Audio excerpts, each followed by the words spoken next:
তা বাপু শুভ কাজে আর নেট করার দরকার নেই, তোমাদের দুই ফ্যামিলির এক জায়গায় করে দিলাম, এবার তোমরা কথা সাক্ষাৎ করে নাও। হ্যাঁ, তা ঠিকই বলিস।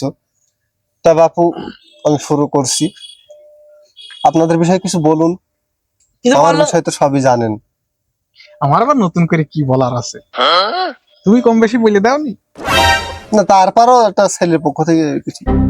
কম বেশি তো বললাম, বাদ বাকি কোনো তুমি তো জিজ্ঞেস করে নাও কি কি দাবি। তা বাপু, ঘটকের কাছ থেকে তো সবই শুনেলাম, তারপরেও তোমাদের পক্ষ থেকে কিছু তো শুনতে হবে নাকি? হ্যাঁ, তা অবশ্য ঠিক। আপনিই তো ছেলের বাপ নাকি? হ্যাঁ রে মিয়া, কি বলো? বিয়ে হইলো না আমার এখনো। এ বিয়ে তো আমার হওয়ার কথা ছিল, শুধু ভাইপো বড় হয়ে গেছে বলে আজ ভাইপোর বিয়ে দিতে আসছে। তা বাপু, দাবি দাবার কথা যদি বলতে তাহলে একটু ভালো হতো। দাবি দাবা সেই রকম কিছু নেই, সে তো বলাই হয়েছে। তবে আমার ভাইপো সে হচ্ছে গিয়ে টিকটক স্টার, 37টা ফলোয়ার্স। 37টা ফলোয়ার, তার 4-5টা করে লাইক পড়েই। তো মেয়ে হইতে হবে টিকটকার, প্রফেশনাল টিকটকার, এবং নাচতে জানতে হবে। কি বলিস? হ্যাঁ। টিকটকার লাইলার মতো মেয়ে ছাড়া আমি বিয়ে করবো না, আমি ওই ফপ। শুটিং পাবো না, ইয়ো ফক্স মানে বিশাল ব্যাপার, শুধু হইলে মাপ দিতে তো র্যামসেলি পাওয়া যায় না। না না ঘরে ঘরে।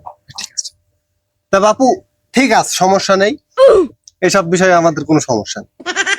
তো মেয়ের বিষয়ে তো কিছু বললেই না। মেয়েও আপনারা যেরাম চাচ্ছেন সেইরামই, লাইলার মতো লাইলা একদম সেম টু সেম। আমি এখনই বিয়ে করবো। মেয়ের ফলোয়ার 50। ও 50। সব থেকে বেশি। তা বাপু, মেয়ের বিষয় নিয়ে কোনো চিন্তা করার দরকার নেই। চাচার মেয়ে একদম ইয়ো ফাক। হ্যাঁ, ঠিক বলেছে, ইয়ো ঠিক ফাক। বলেছে। চিন্তারই তো বিষয়। বিয়ে আবার নাচতে টাচতে জানে তো?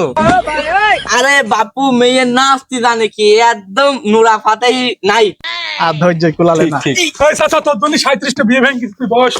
দুনিয়ার সব কথা সব জায়গায় বলতে হয়। তোর জন্য 37টা বিয়ে ভেঙে চাচা। তুই কি বলিস? ঠিকই তো বলেছে, তা বসে বসে বাপু, সব শোনো, কোনো সমস্যা বিষয় নেই। নাই, কোনো বিষয় হ্যাঁ, নাই। শোনো, সমস্যা নেই। তা বাবু, মেয়ের চরিত্র সম্পর্কে কিছু বলো। দেখ বাবু, মেয়ের চরিত্র সম্পর্কে কোনো আপোষ হবে না, একদম পরিমণি ফেল। টিকটক খুব আর ভালো হবে। মেয়ের মাও সেই রাম, মাঝে মাঝে কক্সবাজারে যাই, চাচার তো কিছু করাই লাগে না, 50-60 হাজার টাকা নিয়ে চলে আসে, চাচা কিন্তু ভাঙে। এইটাই তো চাই। এই কি বলিস? হ্যাঁ ঠিক আছে ঠিক আছে। এই বিয়ে ফাইনাল। ফাইনাল, আমি পাঞ্জাব পরে আসতে পারি। তা বাবু, বিয়েটা ঠিক হয়ে গেল। হ্যাঁ। তা বাবু, ছেলে ভালো তো আবার। কত ছেলে দেখতে আসছে, কারণ তোমার বেরুনির চরিত্রটা দেখতে হবে না। দেখছো না, ঢাকাতে বগা প্যান্ট পরে এসে। ঢাকাতে? হ্যাঁ, আচ্ছা, তাহলে যাও তুমি, আমি এদিকে যাও। টাকা পয়সার লাইনটা করে আনি। আচ্ছা আচ্ছা, যাও তো, তুমি এখন যাও, পরে দেখা হবে।